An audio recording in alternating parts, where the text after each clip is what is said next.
Kągi, susiruošėm žygį, nepakrauti, viskas tvarkoj. Stabdymo metu nutrūko stipinas. Čia dabar pritvirtinau jį porankiniam priemonėm, pleistras, kad nesidabaluotų tas stipinas, nes išimt nesigaus. Sustipinuota tvarkingai. Minam toliau. Papasakosiu, kodėl ištrūksta. Svorio juk. O nie, čia nėra. Dviratis nepakrautas. Kažkas negerai? Belieka pabaigti kelionę ir patyrinėt. Pažiūrėsim. Kame čia bėda.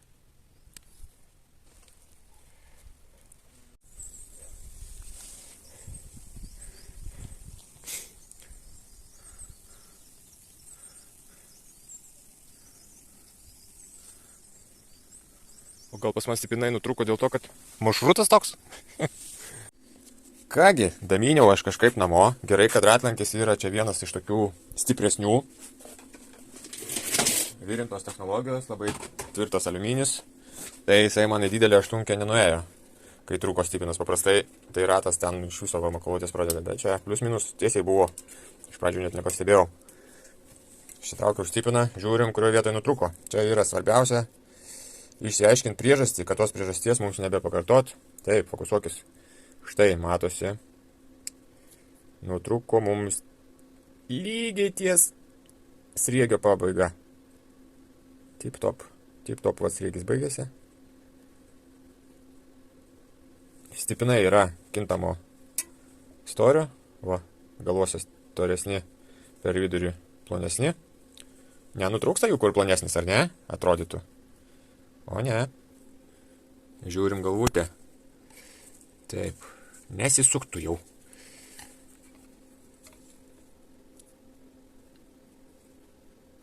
Be pažeidimų. Kažkokio sulinkimo nėra. Taip. Šalia esantis stipinas. Galim matyti, kad štai taip. Matot, išėjimo kampas iš galvutės. Ir toj vietoj trūksta, kur jam labai nepatinka, stresas ten didžiausias.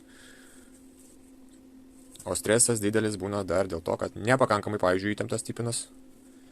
Arba per didelis kampas. Čia yra surinktas ratas pagal reikalavimus. Bet kažkas tai jam nepatiko. Žiūrim toliau. Tam, kad nuimti stresą, truputėlį aš klientam taip nedarau, bet savo eksperimento tikslais pakeičiau ratlankio stipinavimo, rato stipinavimo dizainą. Čia tiesų stipinavimas, ten kur stabdis, kryžium. Kryžium reikia dėl to, kad yra jėgos kampas. Jėgos vektorius veikia stabdymo metu. Aš minikas nelabai galingas. Tai man iš šitos pusės, kur žvaigždės, ten plius minus stebulė pakankamai tvirta, tai jos nesusuka. Gerai. Aišku, kokiam sunkiasvoriui minikui ar sportininkui, kur daug jėgos turi arba naudoja labai aukštas pavaras, tai tokio dalyko nerekomenduoju daryti. Tokia konstrukcija ant V-breikinių stabdžių puikiai veikia. Ir jeigu atkreiptume dėmesį į senus plentinukus, normalius brangius, kurie naudojo rimbreikus, nediskinius stabdžius, tai jie visi priekiniai, būtent ratai yra taip sustipinuoti. Tiesiogiai. Daug tvirtesnis ratas gaunasi ir problemų su išlikiančiais stipinais ten nėra. Taip, mano stipinas yra 2182 kintamo storio.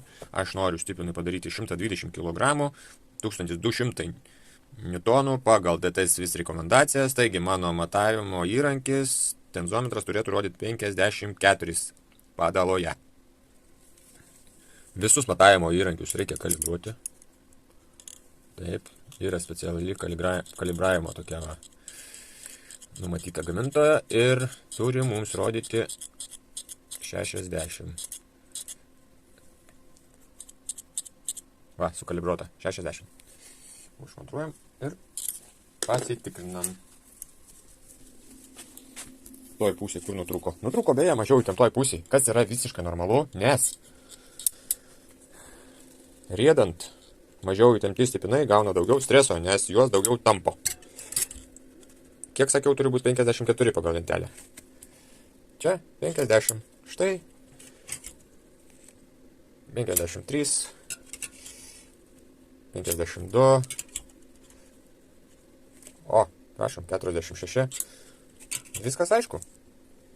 50 net nėra, 50. Ką tai reiškia? Tai reiškia, kad susirinkau savo ratus ir važinėjau. Kiek aš jau su jais?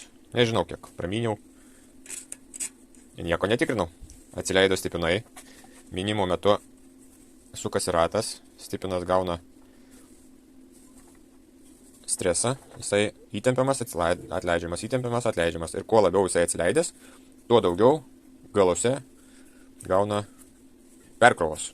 Kuo geriau stipinai įtempti, atrodytų paradoksalu, bet kuo geriau suvaržytas ratas, tuo ilgiau jisai gyvena.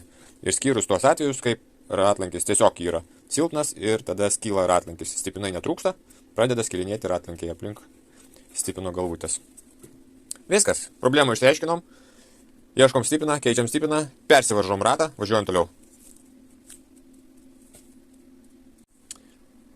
Taigi dar pamiršau paminėti tokį svarbiausią dalyką per visą šitą tvarkymą, kad stipinas nutrūko mums iš stabdžių disko pusės, iš kasetės pusės, stipinai turi būti suveržti stipriau. Tai va, būtent šita pusė, kasetės pusė, turi būti suveržta maksimaliai pagal gamintojo rekomendacijas, o kita pusė paprastai būna ten keliais kilogramais mažiau ir negali jos veržti, taip pat kaip kasetės pusės, nes tada ratlankis nuvažiuos į šoną, bus išnešimas, lėkštė bus neteisinga. Tai va, tai kad tie stipinai yra mažiau suveržti, tai yra teisingai, bet suvežimas turi būti visur vienodas.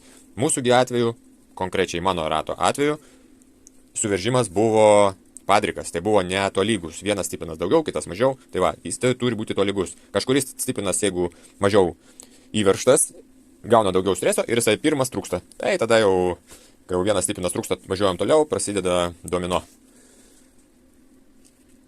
Aišku, ne per vieną dieną tas atsitinka, čia iš vis man pasisekė, kad aš namo daminiau savo ir problemos nebuvo.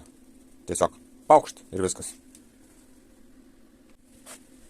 Manau, nieks nesupyks, jeigu įmesiu vieną akmenį į tubelės sistemos daržą. Čia yra bekamerinė sistema, tam, kad dabar man pasikeisti šitą stipiną, kadangi trūko galvutės viduje, tai galvutėje liko viduje stipino gabaliukas. Jisai ten niekur. Tai šitą galvutę jau nebegali naudoti, reikės naudoti naują galvutę. Tai tam, kad čia pasikeis šitą galvutę, reiks nuimti padangą, neapsiplaistyti visų tuo tubelės skysčių, demontuoti ratlankio juostą, kuri yra priklijuota prie ratlankio. Ir ją demontavus atgal jau neprisuksi, nepriviniosi, nepriklijuosi. Jinai yra sujungimas tos ratlankio juostos čia, ties ventilių, tai man nutruko visai kitoj pusėje, tai čia tas variantas, kad truputį atkliuvau ar atgal užkliuvau, nesuveiks. Tai papuolam ne tik ant vieno stipino, tai dar ant visos procedūros su plus ratlankio juosta. Tubelės. Va, jeigu būtų paprasta kamerinė sistema, ratlankio juosta ten neklijuojama, tiesiog nusiema, išsitraukiai, pakeitei, juostą atgal uždėjai ratą, padangą. Viskas. Čia tai. Ai, todėl kartais batsiuvys be batų, kaip sakant, nes savo daiktam reikia dar ir laiko rasti. Viską pasidaryti. Taip, juosta demontuota, stipinas sustatytas, stipinų galvutės naudoju savo mėgstamiausias, DT Swiss Quarks vadinasi, naudojam specialų tokį DT įrankį, sumontavau juodą galvutę, čia aliumininės, čia žalvarinės, suksim iš vidinės pusės, nepažeisdami ir aplamai labai patikimai čia taip sukasi. Viską dabar suvaržysim ir matysim, kurį mes stipiną esam pakeitę. Kaip visada po remonto matosi, kas buvo remontuota. Galinis ratas ir priekinis. Murzis. Patinka man murziai. Kai reikia važiuoti, bet ne remontuoti. Remontuoji, turi būti švarus.